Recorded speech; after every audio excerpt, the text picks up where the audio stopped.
serahkan padamu segala cita-citaku, masa depanku menjadi milikmu. Jadikan kami terangmu di tengah kegelapan dunia, membawa bangsa-bangsa kepadamu. Tuhan, ini kerinduanku bagimu Tuhan, seluruh hidupku. Pakailah Tuhan bagi kemuliaan-Mu, genapi seluruh rencana-Mu sampai bumi penuh kemuliaan-Mu.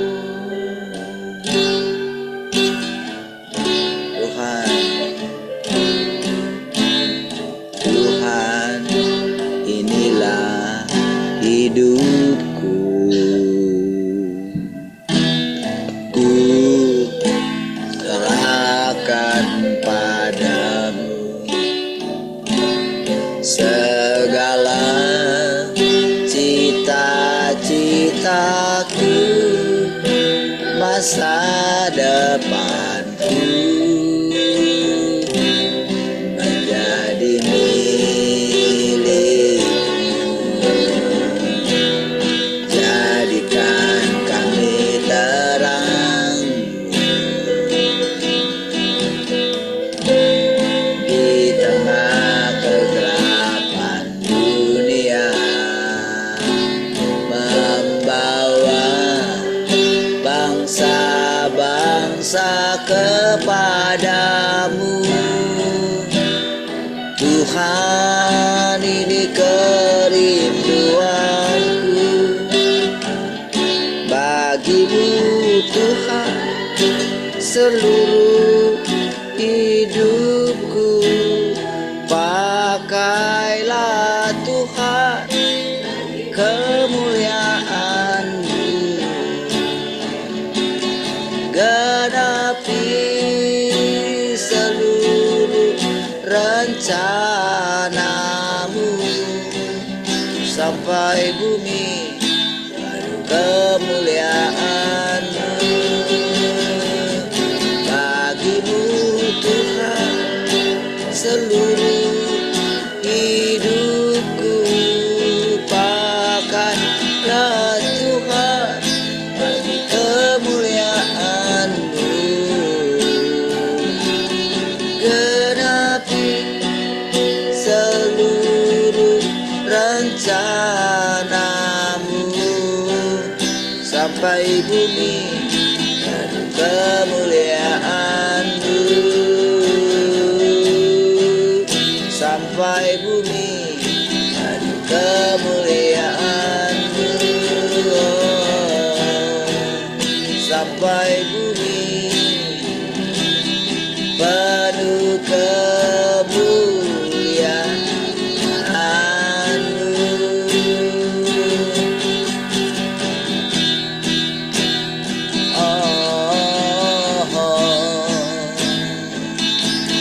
Biarlah hidup kami bagimu,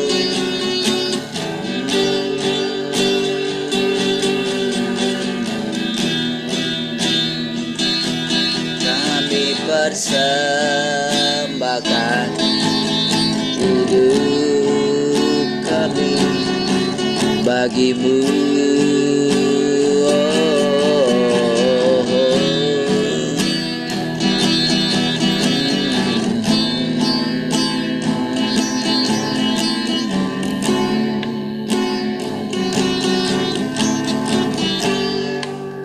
kerinduanku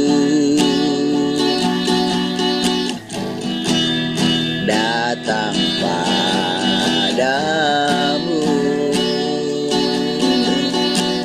Allah mulia mawar syarku cinta.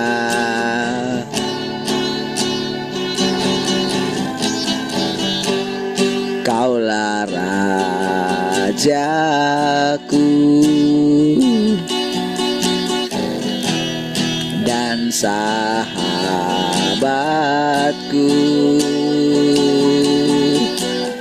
terindah termanis Engkau bagiku.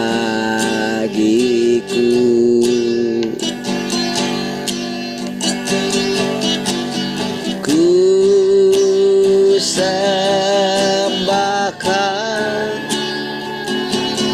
dalam roh dan kebenaran, ku sembahkan dalam roh dan kebenaran. Tak seorang pun jua seperti Kau, Yesus.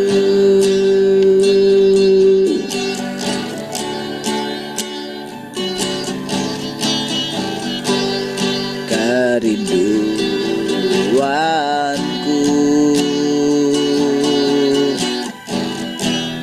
datang padamu.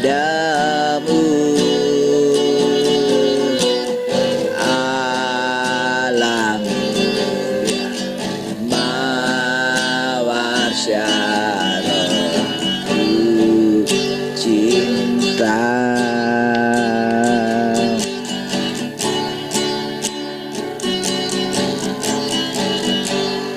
Kaulah rajaku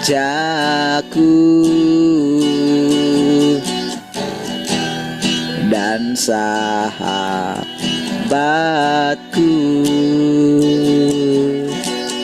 terindah termanis Engkau bagiku.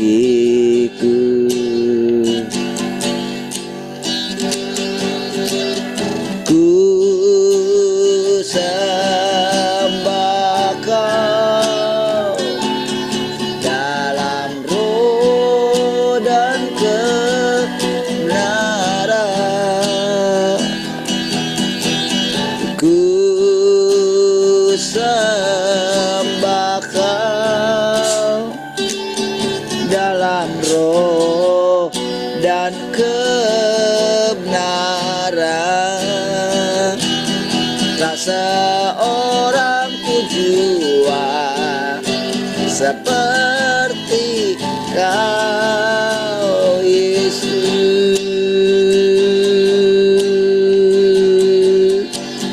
Ku sembah Kau dalam roh dan kebenaran, ku sembah Kau dalam roh dan kebenaran. Tak seorang pun jua seperti Kau, Yesus.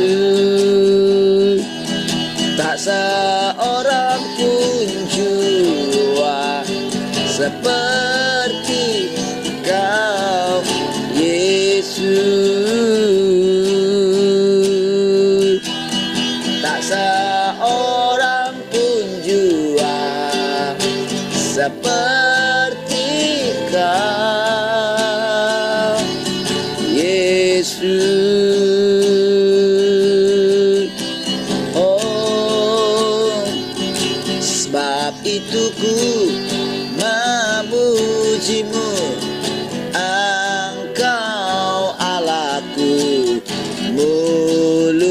kutemukan selalu pujimu dan angkat tangan sembahmu, tinggikan namamu Yesus, kemuliaan bagimu. Tiada yang dapat memisahkan aku dari kasih-Mu Yesus, hanya dalam namamu temukan. Tiada yang dapat memisahkan aku dari kasih-Mu Yesus, hanya dalam namamu kutemukan kuatku. Sebab itu ku memujimu, Engkau Allahku, mulutku kan selalu pujimu dan angkat tangan sembahmu, tinggikan namamu Yesus, kemuliaan bagimu Yesus, kemuliaan bagimu Yesus, kemuliaan bagimu.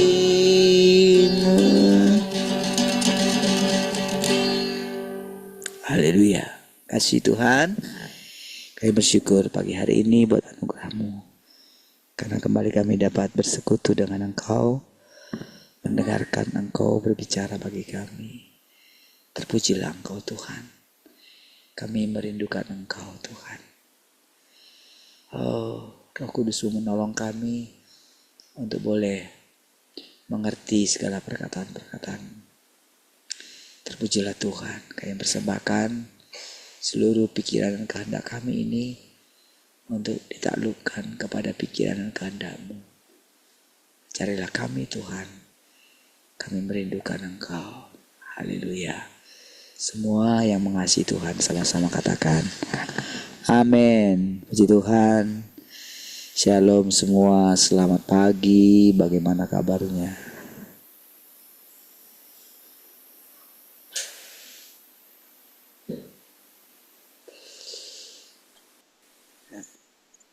Shalom, selamat pagi semuanya. Kabar baik, kabar sehat, berkat melimpah. Yes, yes, yes.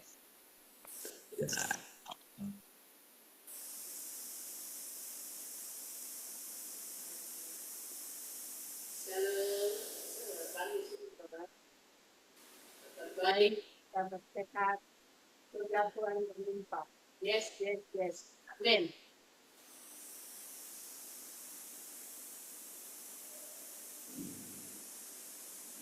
Shalom semua, selamat pagi, kabar baik, kabar sehat, berkat Tuhan berlimpah.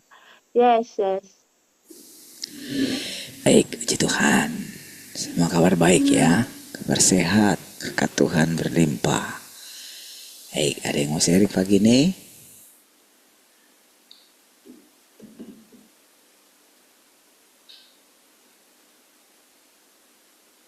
Mami mau sharing? Lah, kok mic-nya nggak dimatiin? Oke, baik. Tian mau sharing? Nggak ya? Baik.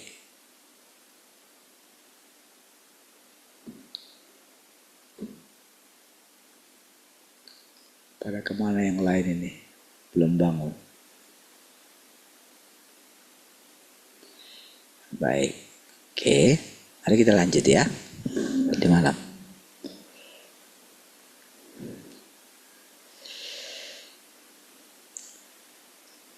Semalam, artinya ketika seluruh umat manusia menentang Dia,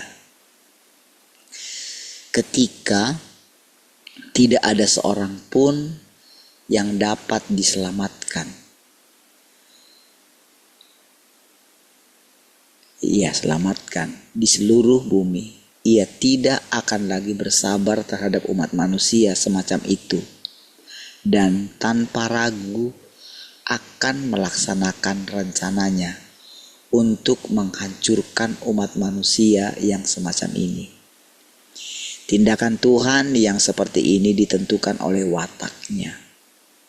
Kalau dikatakan ditentukan oleh wataknya, jadi itu kan kayak boleh dibilang wataknya itu kan tidak berubah gitu. Kalau memang menemukan tidak ada lagi, semua sudah menentang dia, berarti wataknya itu yang beroperasi gitu. Tidak bisa tidak gitu. Ya. Ini adalah konsekuensi yang perlu dan konsekuensi yang harus ditanggung oleh semua makhluk ciptaan di bawah kekuasaan Tuhan. Jadi nggak bisa. Ya itu sudah konsekuensinya. Bukankah ini, kita lihat lagi ya, menunjukkan bahwa di zaman sekarang ini Tuhan tidak sabar untuk menyelesaikan rencananya dan menyelamatkan orang-orang yang ingin Ia selamatkan? Ya, tentu ya. Dalam keadaan seperti ini, apa yang paling Tuhan pedulikan? Bukan bagaimana mereka yang tidak mengikuti Dia sama sekali, atau mereka yang melawannya, memperlakukannya atau menentangnya, atau bagaimana umat manusia memfitnahnya. Ia hanya peduli tentang apakah mereka yang mengikutinya, objek penyelamatannya dalam rencana pengelolaannya telah dilengkapi olehnya. Apakah mereka telah layak akan kepuasan hatinya. Jadi justru sebaliknya sekarang. Bukan jadi dia tidak terpengaruh lagi pada pekerjaannya terakhir ini. Dia nggak terpengaruh kepada fitnahan manusia atau orang-orang yang menentangnya. Itu malah dibiarkannya. Tidak digubrisnya lagi, saudara. Dia akan fokus kepada orang yang mau diselamatkan, yang bisa diselamatkan gitu. Itu menjadi objeknya sekarang. Fokusnya ke situ sekarang. Oke? Sedangkan mengenai orang-orang selain mereka yang mengikuti Dia, Ia hanya sesekali saja memberi mereka sedikit hukuman untuk mengungkapkan murkanya.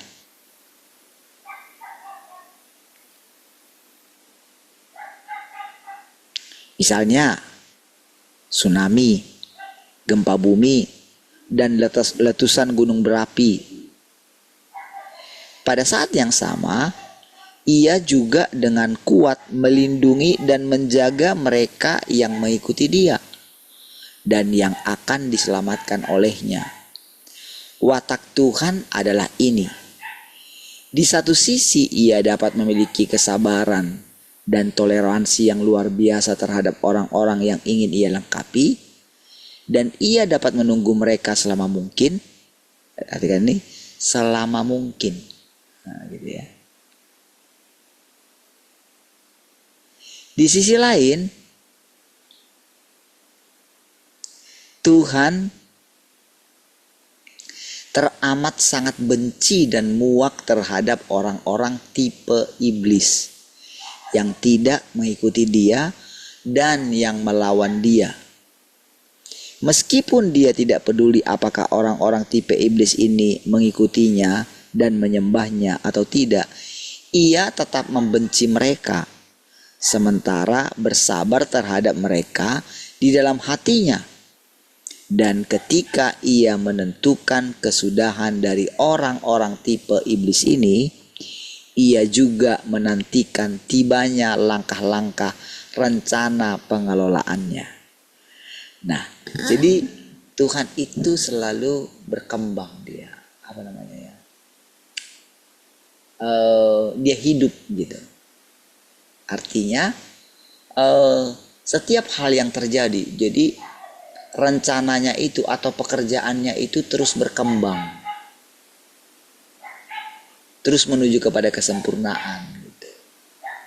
Terus makanya dikatakan tak peduli mau dia tambah masanya pun terhadap orang-orang yang mengikuti dia ini, dia nggak peduli gitu. Tapi di sisi lain dia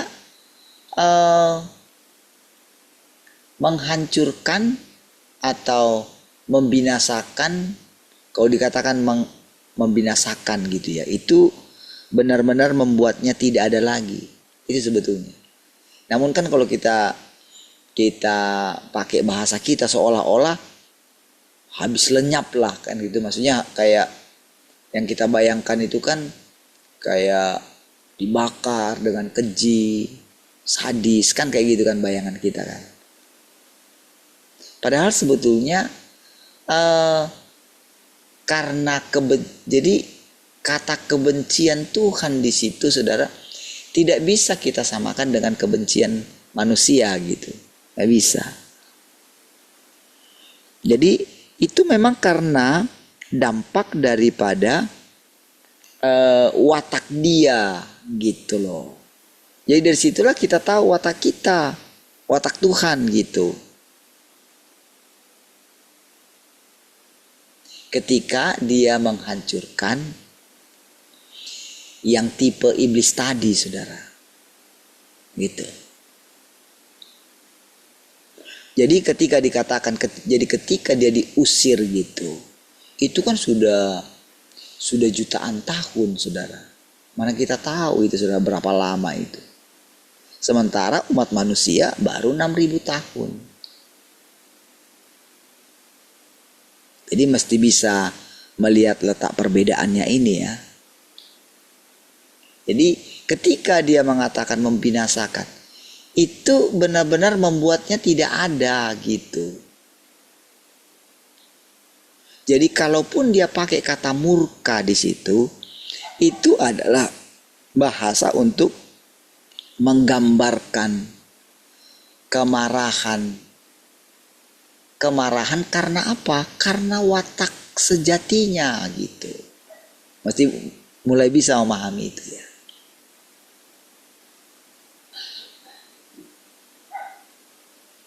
Bukan karena kejahatan gitu.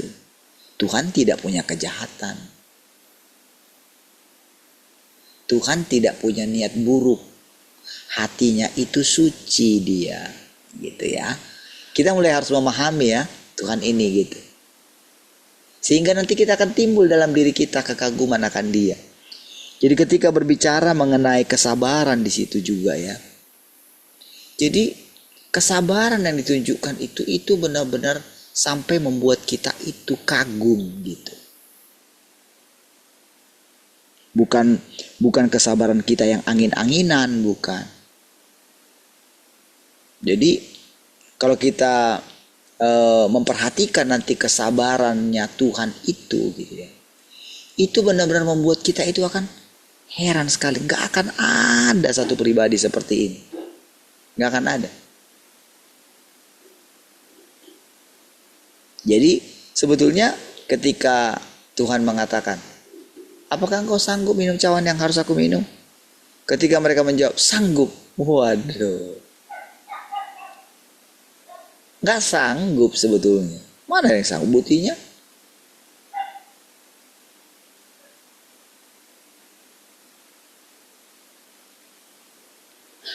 Itu kan dijawab oleh Petrus sebelum dijawab oleh Yakobus dan Yohanes sebelum Tuhan disalibkan, toh? Mereka gak ngerti apa yang mereka katakan. Iya. Dan sekarang inilah baru kepada umat yang sekarang itu dijelaskan gitu. Makanya saudara, penting sekali orang-orang zaman sekarang ini, kalau dikatakan orang-orang zaman sekarang ini tentu yang diperhatikan dia adalah orang Kristen gitu. Atau mereka yang masih hidup dalam zaman kasih karunia.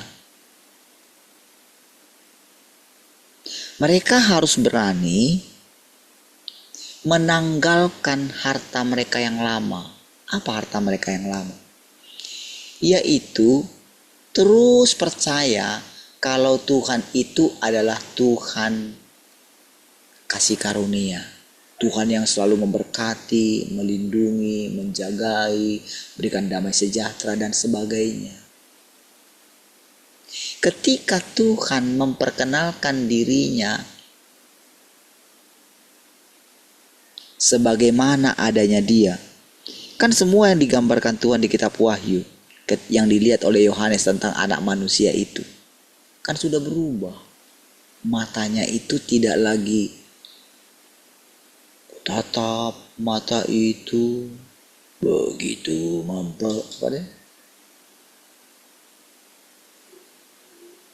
begitu, pokoknya kayak lembut sekali lah mata itu, mata Tuhan itu, mata Tuhan kasih karunia itu. Kan kalau digambarkan kan di apa itu, kalau ada orang bikin film tentang Yesus itu kan sabar sekali, baik sekali gitu. Tapi ketika dilihat oleh Yohanes itu saudara, wah, yang dia lihat itu Yesus. Suaranya bagaikan desau air bah, gak lembut lagi, menggelegar suaranya. Sudah pernah dengar suara orang yang menggelegar? Anak-anak saya sering mendengar suara saya menggelegar.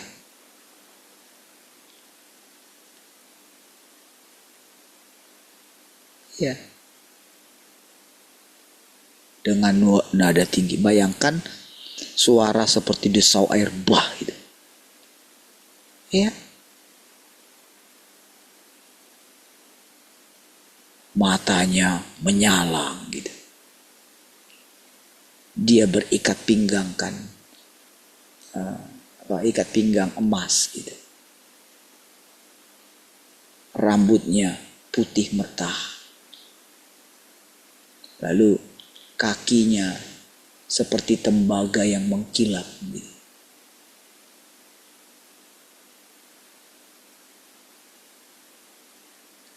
Ya kan? Itu adalah gambaran daripada watak Tuhan. Tegas dia. Iya. Jadi gambaran Tuhan yang dibuat oleh manusia zaman kasih karunia, wah, itu harus ditanggalkan saudara. Iya. Tapi bukan berarti kita nggak bisa melihat itu lagi. Terbukti saudara. Kan setelah itu kan nggak selamanya Tuhan menampakkan diri seperti itu kepada Yohanes kan. Ketika dia ketakutan gitu. Wah, rasanya seperti mau mati kan. Iyalah, terkejut sekali. Teringatlah dia dengan perkataan Tuhan pada waktu itu. Bagaimana kalau kamu melihat anak manusia itu kembali ke tempatnya, kembali pada posisinya? Begitu kan, teringat dia kepada perkataan itu.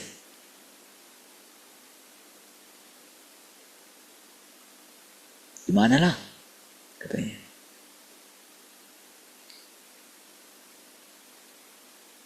Tapi setelah itu saudara, Tuhan datang menghampirinya. Lalu ketika dia mau disembah, jangan sembah aku katanya. Aku juga sama seperti engkau yang memiliki kesaksian Kristus. Gitu saudara. Wow, itu disitulah saudara, sempurna sekali saudara Tuhan menunjukkan dirinya. Iya. Di apa dampaknya ketika Tuhan menampakkan diri seperti itu? Apa dampaknya bagi kita? Dampaknya adalah tak akan ada orang yang meninggikan diri. Karena Tuhan pun tidak meninggikan diri. Ya.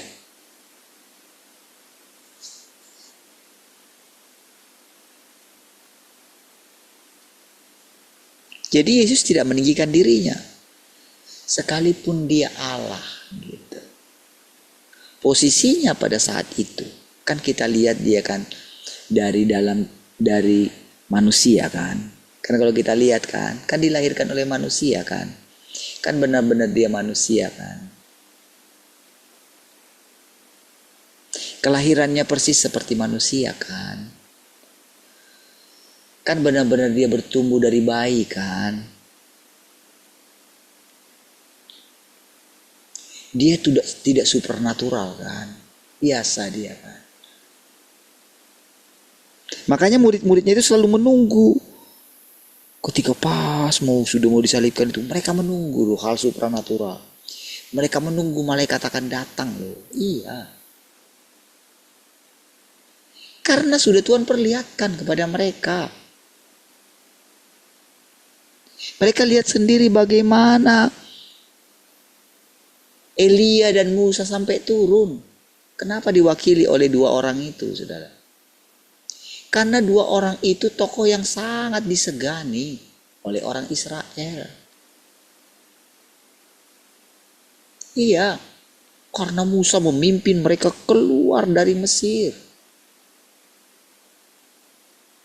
Jadi ketika datang dua orang itu, makanya sampai Petrus itu,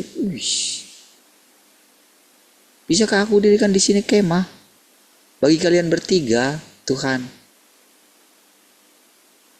Iya kan? Dipenuhi dengan kemuliaan. Jadi ketika Tuhan disalib itu, mereka benar-benar merindukan sesuatu turun dari sorga. Dan memang terjadi sesuatu. Terjadi gempa bumi. Bumi gelap pada waktu itu. Terjadi.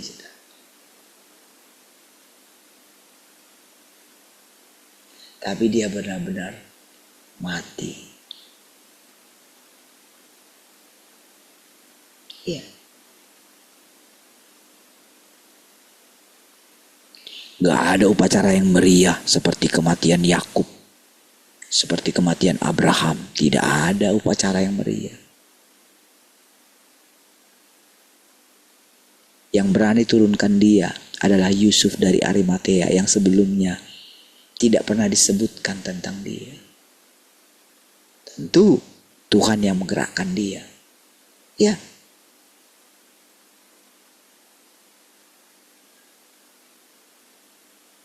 Karena dia kaya kan.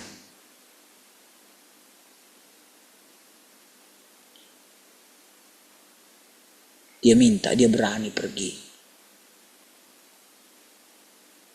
ke mahkamah agama. Iya kan? Karena dia punya uang. Kan gitu ceritanya.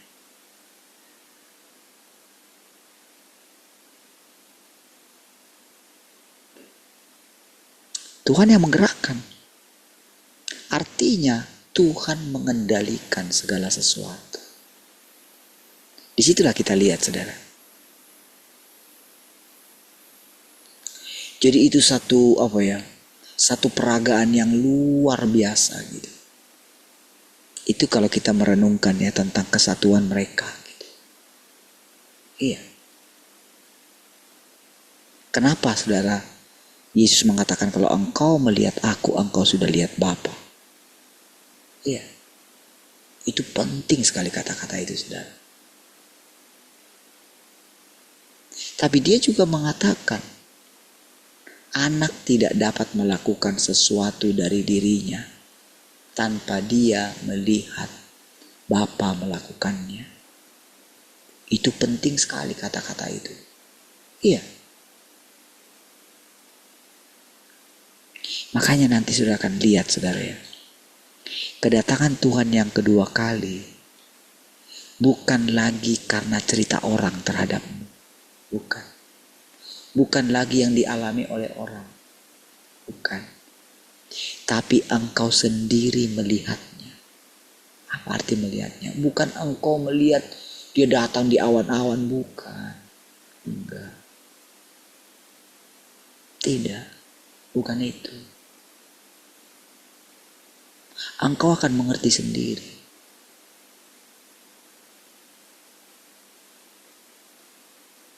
Engkau akan benar-benar mengerti kenapa Tuhan Yesus mengatakan, kalau engkau lihat aku, engkau sudah lihat Bapa. Iya. Makanya saudara, sering sekali sepertinya kita tidak melihat Tuhan. Iya.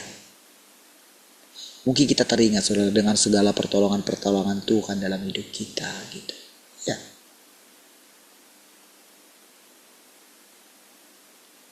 Rasanya kita pengen, dulu gimana ya aku mendapatkan pertolongan Tuhan itu caranya ya. Kita coba cara itu, tidak bisa. Tidak bisa lagi. Sepertinya Tuhan tidak ada. Iya, sepertinya engkau sendirian. Sepertinya engkau harus mengambil keputusan sendiri. Iya.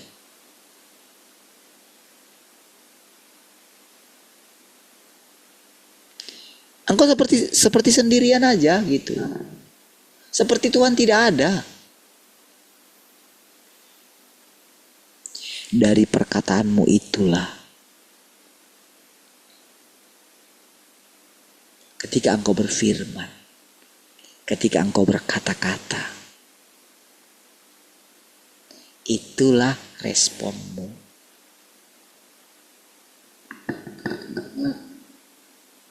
Kalau Tuhan, dia spontan dia.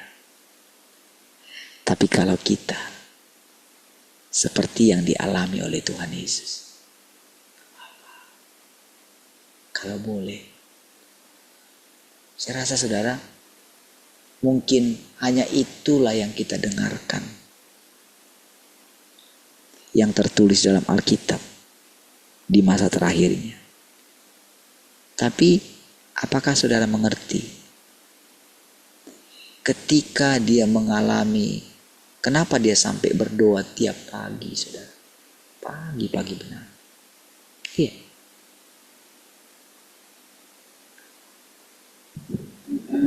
Kenapa dia sampai curhat? Anak manusia tidak punya tempat untuk meletakkan kepala katanya. Sebetulnya itu sindiran saudara bagi murid-muridnya. Apalah si Petrus ini, katanya dia mau buat kemah untuk 3 orang lagi. Kenapa dia nggak buat kemah aja satu khusus untuk Yesus? Sampai Yesus ngomong, tidak punya tempat untuk meletakkan kepala. Itu sindiran loh. Kenapa tidak membuat kamar privat? Kenapa nggak bisa? Masa nggak bisa? Uang ada kok. Uang ada kan? Bisa. Oh mereka itu tukang-tukang juga. Bisa mereka buat.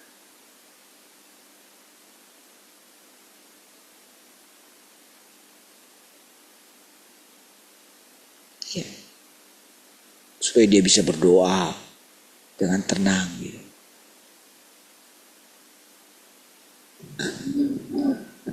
Coba bayangkan ketika Tuhan sudah naik ke surga itu, kan mereka kan jadi inilah saudara.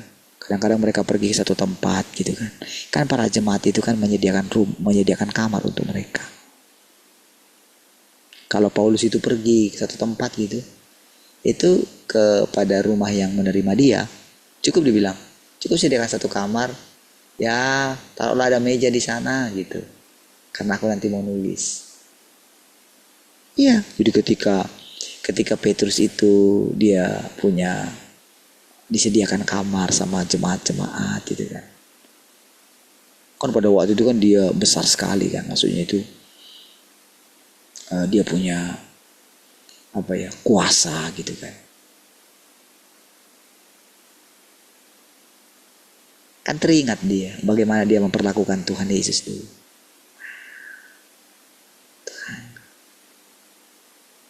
Pastikan dia akan mengalami seperti yang Daud alami gitu. Kayak gini dulu Daud ya. Waktu dia tidur di tempat tidur gitu. Dia di kamar yang dipapani gitu ya. Mungkin dihias-hias gitu. Lalu dia melihat di luar tabut yang melambangkan kehadiran Tuhan. Itu ada di luar dan di kemah gitu. Wah, tiap malam dia gak berani tidur di kamar yang di tempat tidur yang dibangunkan untuk dia. Gak berani dia. Kira-kira seperti itulah Petrus, saudara. Iya. Makanya saudara, kalau orang benar mengikut Tuhan, mereka akan merenungkan saudara. Apakah kalau mereka nyaman seperti itu?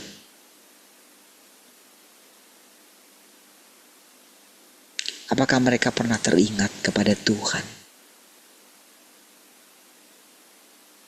Iya.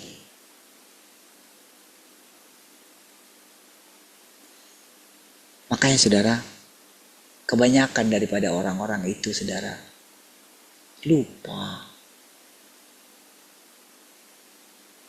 Apalagi kalau mereka terus mempertahankan posisi mereka. Kalau misalnya mereka dikritik gitu ya. Siapa? Apalagi kalau jemaatnya yang bela gitu kan. Iya. Emang kamu siapa dibandingkan dengan gembala kami? Begitu. Apalagi kalau saudara minder gitu kan. Membandingkan saya misalnya dengan gembala-gembala lain gitu kan. Sampai saudara minder. Cobalah pikirkan.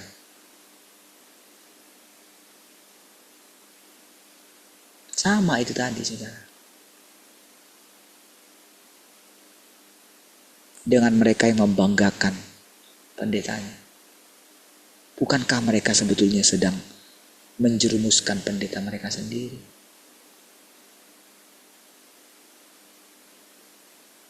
Apalagi kalau misalnya dia pintar ayat-ayat gitu. Dia bisa menerangkan. Dia bisa menerangkan berhari-hari untuk membenarkan dirinya. Iya.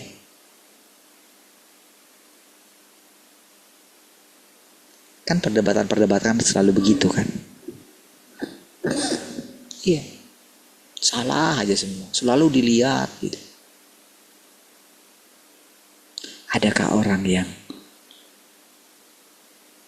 bisa mengatakan ini Tuhan? Manusia gak bisa buat ini. Iya. Makanya kesaksiannya Tom Lembong itu di hadapan Anies itu ya. Iya. Bayangkan yang menyambut dia itu. Itu di kalangan kita orang-orang Kristen mungkin gak diterima. Seolah-olah mungkin kayak berkhianat lah si Tom Lembong itu terhadap Tuhan gitu. Dia seorang Katolik loh. Dua-dua mereka orang Katolik. Sama Hasto itu. Wah itu.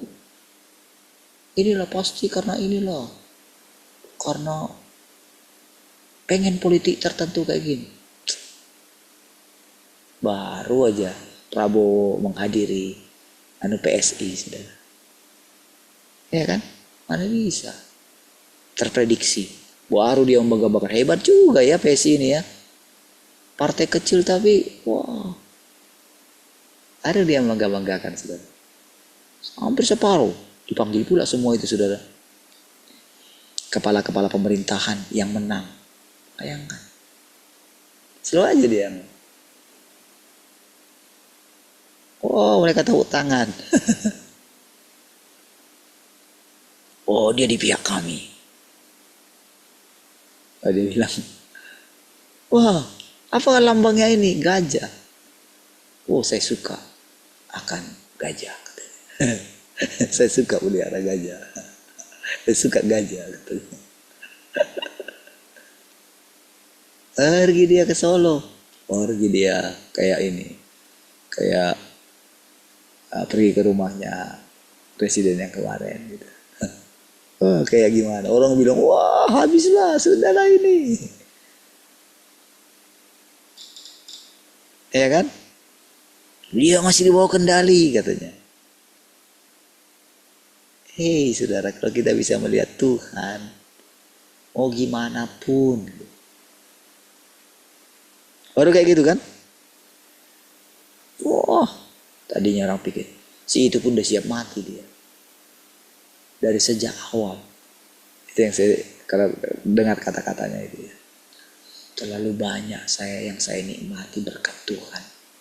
Tom Lembong kan bilang kayak, saya sudah siap sejak awal. Ketika ini sama hakim gitu ya. Sejak awal dia bilang. Kalau sudah dengarkan kesaksiannya, itu di depan hakim. Terlalu banyak anugerah yang saya terima. Terlalu banyak. Jadi demi kebenaran, saya siap mati pun saya siap.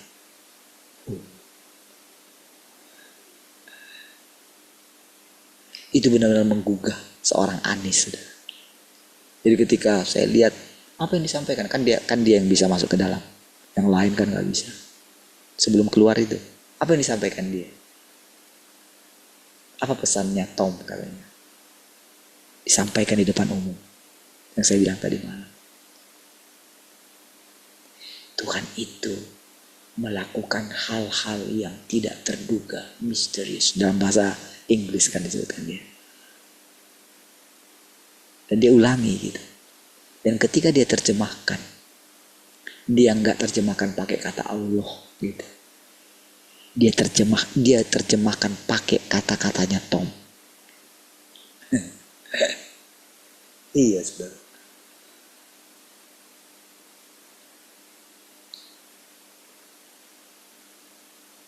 Terjadi terus manuver saudara. Iya. Jadi memang kalau kita lihat saudara ya, pekerjaan Tuhan itu, dia nggak butuhkan manusia, dia nggak butuhkan Prabowo, dia nggak butuhkan Jokowi. Iya.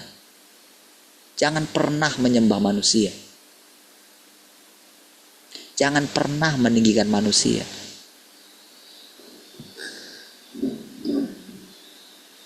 Iya. Kalau Tuhan berkehendak A, tidak ada yang bisa menahannya.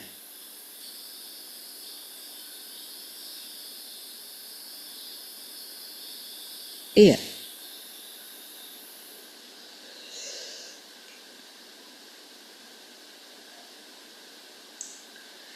Mari kita melihat perikop berikutnya.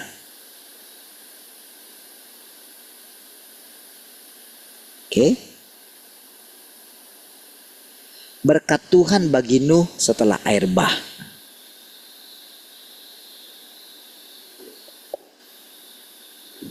Apakah suaranya ada berisik nggak? Ada berisik? Nggak ya? Aman ya? Karena suara hujannya ya. Baik. Kejadian 9 ayat 1 sampai 6. Lalu Tuhan memberkati Nuh ya. Dan anak-anaknya dan berfirman kepada mereka, beranak cuculah. Lihat kata-kata ini kan sama kan seperti Kejadian pasal berapa itu ya, ketika Tuhan memberkati manusia Adam dan Hawa. Kan mereka diberkati justru setelah mereka berbuat dosa ya. Oke, beranak cuculah itu. Ya nggak bisa lah dikatakan beranak cucu, orang belum ada ini waktu itu ya. Karena sesudah firman itu baru bisa terjadi.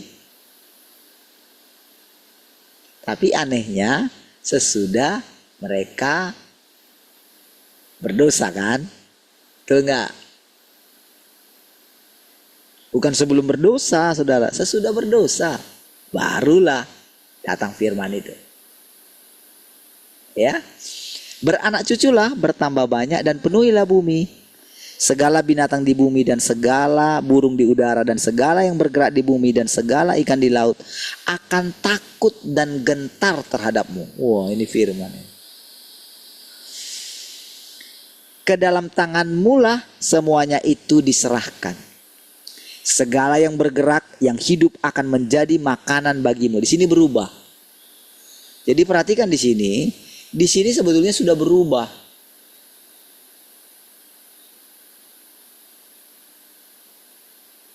Sekarang segala yang bergerak menjadi makananmu. Tadinya nggak ada. Lihat perubahannya ya. Tadinya kan hanya makan biji-bijian. Sekarang segala yang bergerak, yang hidup akan menjadi makanan bagimu.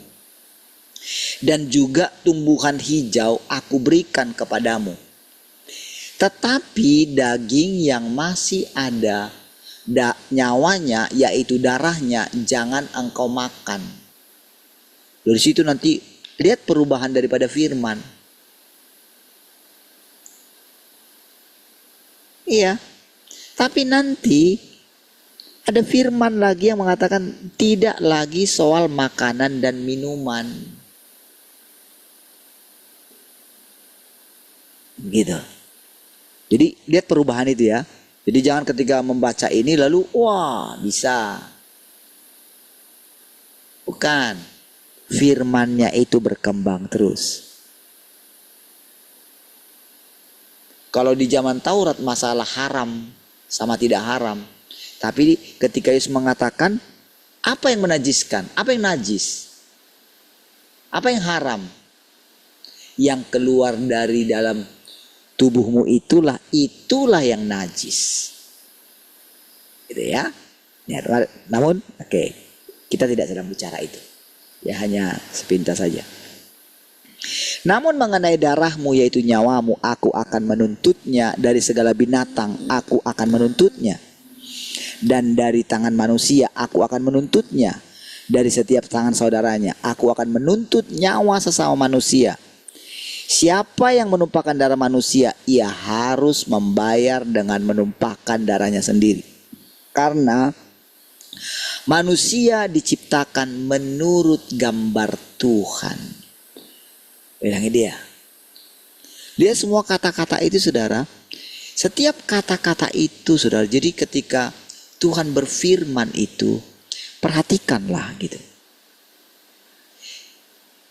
Karena hanya dari firman-Nya itulah sekarang kita bisa mengenal Tuhan. Dan kita tidak boleh hanya dengan kata-kata ini kita bisa mengenal Tuhan. Gak bisa. Makanya sekarang penting sekali kita mendengarkan suara Tuhan. Untuk segala hal yang kita alami, kita mesti mencari apa yang menjadi kehendak Tuhan. Beda. Gitu ya. Nah, ketika dia mengajarkan kita ini saudara. Dia mengulangi lagi seperti mengajari kita. Ini yang ngajar dia sendiri. Dia nggak pakai referensi-referensi. Dia nggak menggabungkan. Oh dari ayat ini begini, dari ayat enggak. Dia nggak pakai metode pendeta sekarang. Kalau pendeta sekarang dia kan gabung semua sehingga kita bingung. Ayat inilah, ayat itulah, ayat ini digabung-gabung semua. Tuhan tidak. Jadi apa yang ada di sekeliling kita, apa yang terjadi, itulah yang dipakai dia untuk menjelaskan. Makanya tadi saya ambil contoh tadi. Ketika saya ambil contoh-contoh seperti itu yang muncul. Disitulah ketika kita mendengarnya, disitulah kita melihat, oh ternyata Tuhan berdaulat di atas semuanya ya. Yes. Tuhan ingin kita itu kesadaran baru kita tercipta. Terbangun kesadaran yang baru. Iya. Sehingga kita akan melihat, ternyata pekerjaan Tuhan sudah sampai sejauh ini ya. Oh ternyata masalahku ini di sini ya. Kenapa aku khawatir? Kenapa aku begini? Oh karena ini ya. Gitu loh. Kenapa rasanya terus seperti tertekan aku ya? Ternyata itu bukan hanya hal negatif ya. Ada yang positif di dalamnya ya. Makasih Tuhan. Disitulah lama-kelamaan saudara kita tidak negatif lagi. Iya. Disitulah lama-kelamaan hidupnya Tuhan itu makin nampak gitu loh. Makin kelihatan. Ketika kita membicarakan tadi tentang kesabaran. Wah. Hebat ya. Oke, perhatikan ya. Apa yang kau semua lihat dari perikop ini? Mengapa aku memilih ayat-ayat ini? Mengapa aku tidak memilih kutipan tentang Nuh dan kehidupan keluarganya di dalam bahtera? Maksudnya, kenapa tidak kuceritakan itu katanya? Kenapa yang aku munculkan justru adalah ini? Kenapa nggak diceritakan? Itu katanya ya. Apa yang terjadi dalam bahtera itu? Karena informasi itu tidak banyak berhubungan dengan topik yang sedang kita komunikasikan pada hari ini. Yang menjadi fokus kita adalah watak Tuhan. Jika engkau semua ingin mengetahui mengenai detail-detail kisah tersebut, engkau dapat mengambil Alkitab dan membacanya sendiri. Kita tidak akan membahas tentang hal itu di sini. Artinya, kalau engkau membaca itu di luar topik ini gitu ya, di luar persekutuan kita ini, engkau membaca dalam kesendirian, engkau bisa mendengarkan Tuhan yang sama juga menjelaskan itu ketika engkau menenangkan dirimu. Engkau bisa juga pakai nanti ketika misalnya engkau diingatkan tentang itu, tiba-tiba pengertian yang baru diberikan juga kepadamu. Tapi kali ini topik kita di sini ya, karena kita mau belajar tentang watak Tuhan. Kita bukan mau belajar hal yang lain. Nah, kira-kira kayak gitu ya posisinya. Jadi saudara, dari sini saudara, kita mulai melihat betapa pola Tuhan mengajar itu apa? Kayak dia itu tidak kehabisan waktu gitu. Dia kayak punya waktu aja gitu loh. Sifatnya nggak terburu-buru. Kalau di sekolah kan berapa SKS, kan gitu kan. Jam-jam ini belajar terus gitu kan, sampai selesai. Kayak gitu kan. Makanya ada yang sekolah dipercepat. Bisa 4 tahun bisa kalau kuliah gitu kan. Bisa 3,5 tahun katanya. Bisa 3 tahun sudah lulus gitu. Tapi dikejar gitu. Tuhan tidak begitu. Kadang-kadang satu topik bisa lama sekali, tergantung orang-orangnya. Dia sabar nunggu. Bahkan kadang-kadang saudara kan kayak kemarin misalnya saya eja gitu tentang realm itu kan. Apa itu realm gitu? Untuk menjelaskan realita. Ternyata realita itu pun kan berasal dari real. Nggak jelas juga kan. Bukan bahasa kita kan real itu kan.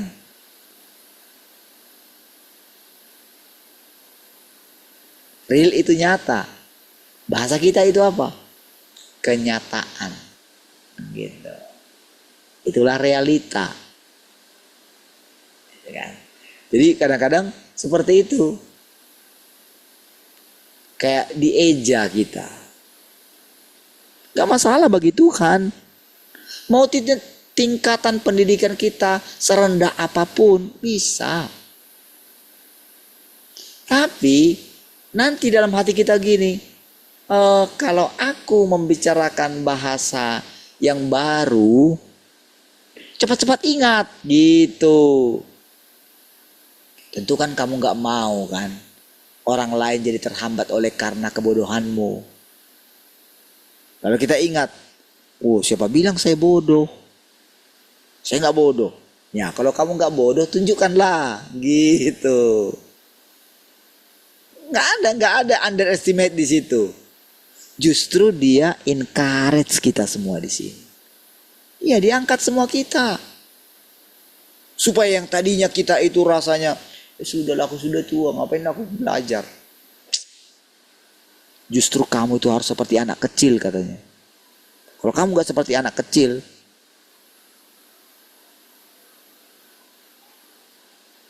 Anak kecil itu pengen tahu apa aja kan.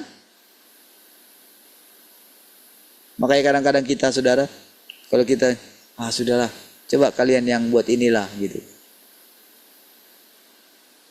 Karena kita anggap anak-anak lebih tahu. Makanya kan kadang-kadang kan kita gaptek kan. Kita nggak bisa kotak-katik handphone kita kan. Udahlah itu urusan anak-anak. Tuhan bilang, mau masuk kerajaan sorga harus seperti anak kecil. Iya, jadi ketika kita ada di sini, cobalah lihat saudara. Bayangkanlah dosen di atas segala dosen ngajar saudara. Gimana?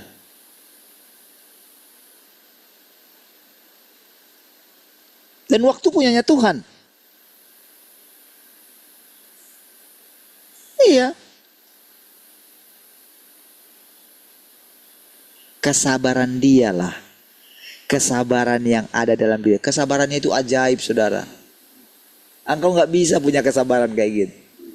Gak bisa. Makanya saudara, kalau saya ngajar saudara, ya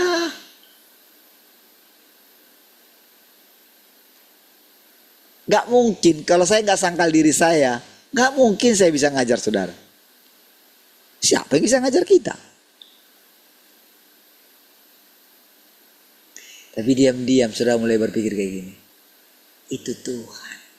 Nah gitu kan? Kan kita sudah ngomong, Tuhan engkau sudah datang kedua kali. Engkau ada di antara kami.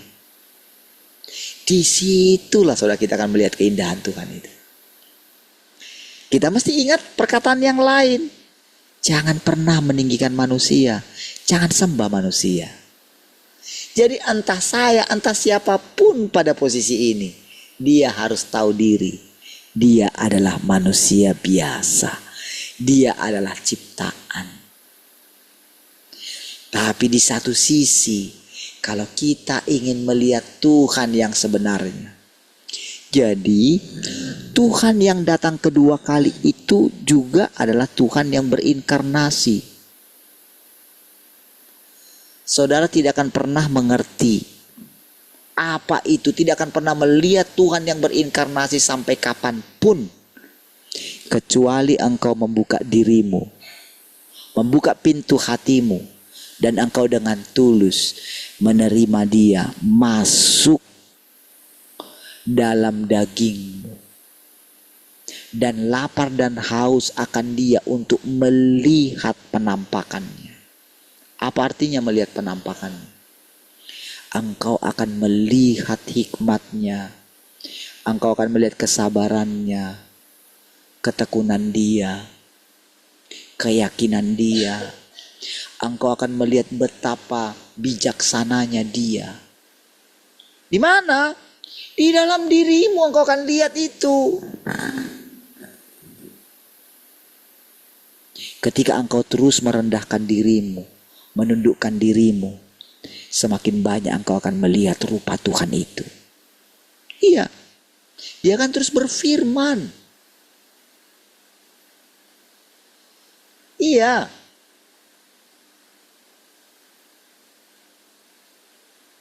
Jadi makanya tepat Tuhan bilang, Tuhan, tunjukkanlah dirimu. Gitu kan kalau kita bilang, Tuhan aku merindukan. Nanti kata-kata dalam dirimu akan keluar kayak gini. Gimana ya kamu ini? Apakah aku pernah meninggalkan kamu? Kita disuruh mengingatnya secara pelan-pelan gitu. Punya dia waktu. Iya.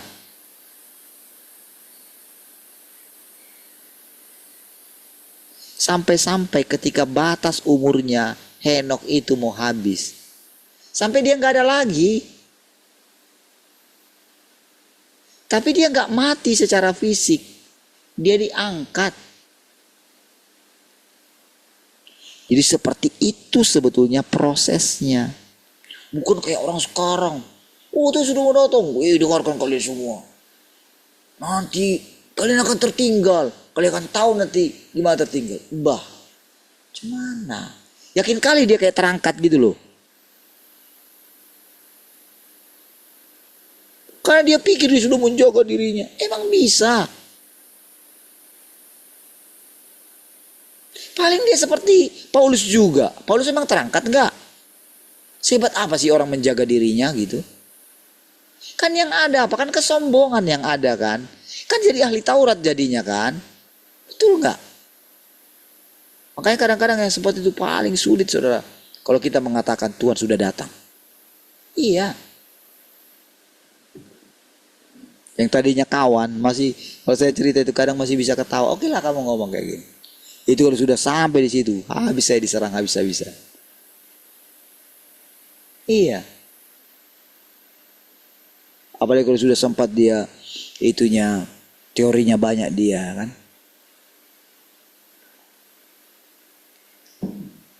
Pokoknya nggak berubah itu. Tuhan sudah mau datang.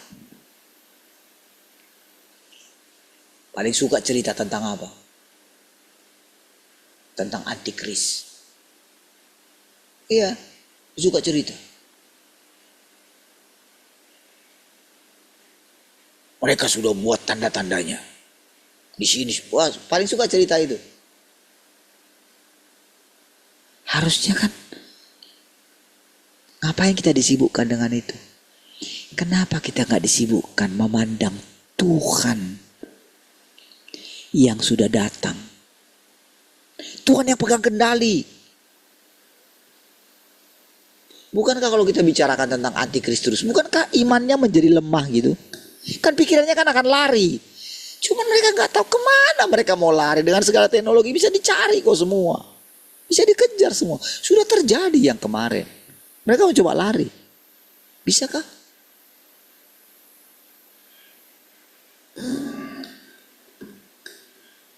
Nggak bisa kan? Coba mereka merenungkan. Bukankah Tuhan memang yang memiliki segala sesuatu? Harusnya kan gini. Ngapain bingung harusnya kan? Memang saudara, kalau Tuhan itu belum datang, misalnya lah gitu. Emang bumi ini dalam kendali siapa sih? Iya kan? Bukankah tetap dalam kendali Tuhan? Ini kadang-kadang saudara, memang benar-benar sulit sekali menembus pikiran itu. Kenapa sih? Gampang mana saudara? Kalau dikatakan Tuhan sudah datang. Kan akhirnya kalau dia bilang Tuhan sudah datang, itu kan berubah, masuk ke zaman yang baru sebetulnya loh. Sama sebetulnya seperti kedatangan Mesias. Mereka itu nggak menerima Yesus karena apa? Di konsep ini loh yang nggak berubah. Mereka selalu bilang nggak mungkin Tuhan datang seperti ini, nggak mungkin Mesias kayak gini. Itu loh. Masalahnya di situ sama seperti sekarang. Loh, Tuhan datang itu, dia harus datang di awan-awan. Bah, udah jelas di Alkitab. Ketika aku lapar, ketika aku miskin, ketika aku telanjang. Lihat, dengar, mempelai datang. Persiapkan dirimu. Kan ada firman-Nya itu, kenapa selalu ngotot terus? Kenapa dia merasa yakin, merasa tahu kalau kedatangan anak manusia itu harus di awan-awan gitu. Yesus sendiri bilang anak pun tidak tahu. Kok dia tahu sih? Bukankah itu namanya sok tahu?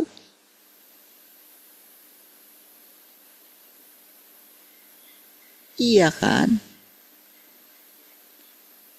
Apakah kita bisa memaksa Tuhan menampakkan diri kepada kita? Nggak bisa kan? Makanya mereka selalu ngotot, oh Tuhan, oh sudah kamu udah memati kami Tuhan, angkatlah kami. Terus kayak gitu loh saudara. Angkatlah kami Tuhan. Bah. Anyahlah engkau semua pembuat kejahatan. Belajar kamu. Gitu loh kalau Tuhan mau bilang. Kali kamu. Mau sudah. Iya saudara. Makanya saudara ketika Tuhan ngajar kita di sini saudara, lihatlah saudara. Mau selama apapun, Dia yang punya waktu. Bukankah begitu saudara? Ya kan? Sehingga ketika Dia berbicara ngajar kita semua, bukankah kita dalam ketenangan? Nggak peduli apa yang terjadi di luar. Ketika kita semakin tenang mendengarkan Dia, maka Tuhan akan membuka mata kita. Kamu lihat nih apa yang terjadi di luar.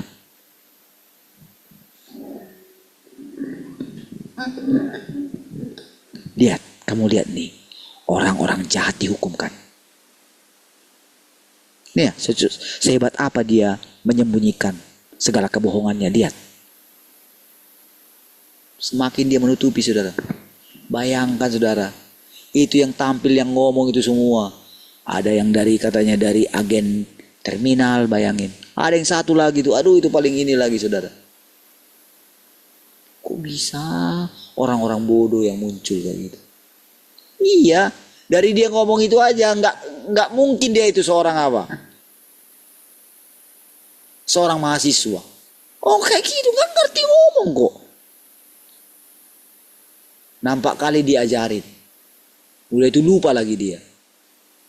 Iya kan ketika ditanya gitu, habislah terbongkarlah semua jadinya. Yang tadinya dipikir untuk menutupi kebohongannya, justru membuka aibnya sendiri. Iya. Tapi bagian kita apa? Ayo kita tenang dengerin dia. Kita belajar. Iya saudara. Jadi ingat, Tuhan menyatakan murkanya. Enggak seperti yang kita bayangkan dulu. Enggak. Bukan kehendak Dia membinasakan. Bukan itu. Kehendak Dia utama adalah, ini loh aku yang sesungguhnya. Aku bapakmu loh. Aku sumbermu loh. Iya. Jadi ketika kita duduk lapar dan haus akan Dia, disitulah tanpa sadar kita melihat keindahannya, saudara. Muncullah di sini saudara hal-hal yang baru, saudara. Hal yang lama itu terkubur semua. Disitulah kita ngerti Dia hapuskan air mata kita. Iya. Kita berdoa, kasih Tuhan, bersyukur untuk persekutuan ini. Kau terus mengajari kami dan nuntun kami. Segala kemuliaan bagi-Mu ya Tuhan. Haleluya. Semua yang mengasihi Tuhan sama-sama katakan, amin.